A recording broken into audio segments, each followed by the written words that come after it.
पश्चिम बंगाल, असम सहित 5 राज्यों के चुनाव परिणामों के रुझानों में पश्चिम बंगाल और असम में भाजपा बढ़त बनाए हुए है। चुनाव परिणाम में भाजपा और एनडीए गठबंधन की बढ़ती बढ़त पर भाजपा प्रदेश अध्यक्ष मदन राठौड़ ने खुशी जताई। भाजपा प्रदेश अध्यक्ष राठौड़ सहित अन्य नेता और कार्यकर्ता सोमवार को भाजपा प्रदेश मुख्यालय पहुंचे और चुनाव परिणाम देखा। चुनाव परिणाम के रुझानों में भाजपा को बढ़त मिलती देख भाजपा नेता और कार्यकर्ता भाजपा प्रदेश कार्यालय पहुंचने लगे और ढोल नगाड़ों पर नाचते हुए खुशी जाहिर करने लगे। चुनाव परिणामों के रुझानों को लेकर भाजपा प्रदेश अध्यक्ष मदन राठौड़ ने कहा कि यह भाजपा पर जनता के विश्वास का परिणाम है।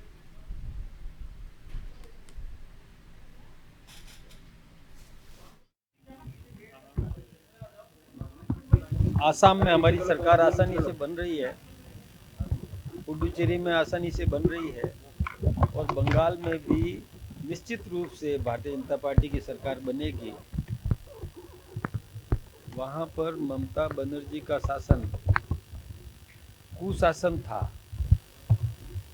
भयंकर तुष्टीकरण था और शरिया कानून चल रहा था। वहाँ कानून नाम की कोई चीज़ नहीं थी। किसी के ऊपर कहीं हमला हो जाए तो कोई उसको सुरक्षा नहीं मिलती थी।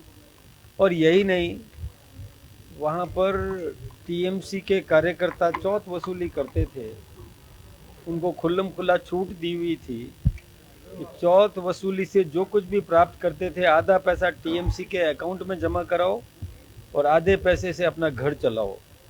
जब उनको इतनी छूट थी, उनका घर टीएमसी के भरोसे चलता था, तो वो गुंडागर्दी पर उतर आते थे, जिसका जनता को खामियाजा भुगतना पड़ता था। जनता त्रस्त थी, परेशान थी, इसलिए जनता ने इस बार ये तय कर लिया कि अब टीएमसी का खात्मा होगा। ये शुरुआत है फिर से वहाँ पर लोगों की जो एक गुम हुई आज़ादी के लौटने की।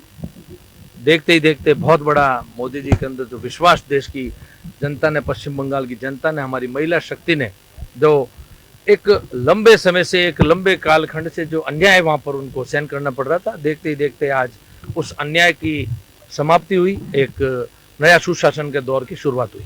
आदरणीय प्रधानमंत्री नरेंद्र मोदी जी को और भाजपा के समस्त कार्यकर्ताओं को और प्रधानमंत्री नरेंद्र मोदी जी के द्वारा केंद्र सरकार की उन नीतियों को जो प्रत्येक जन जन तक गरीब कल्याणकारी योजनाओं से लेकर मातृशक्ति हो, युवा हो, किसान हो, सबके लिए ऐतिहासिक जो काम किए जा रहे हैं, उसका नतीजा है कि पूरे देश में कमल का फूल खिल रहा है। पश्चिम बंगाल की चर्चा आप कर रहे हैं, वाकई में चैलेंजिंग था। ममता बनर्जी जिस प्रकार से बूथ कैप्चरिंग करना, भाजपा का जहाँ निशान है उस पर अपना टेप लगा देना और लोगों को धमकाकर, मार कूट कर वहाँ पर वोटिंग अपने पक्ष में कराना और मुस्लिम समाज का सिर्फ उपयोग वोटिंग के लिए, चुनाव के लिए करना और उनका विकास नहीं करना।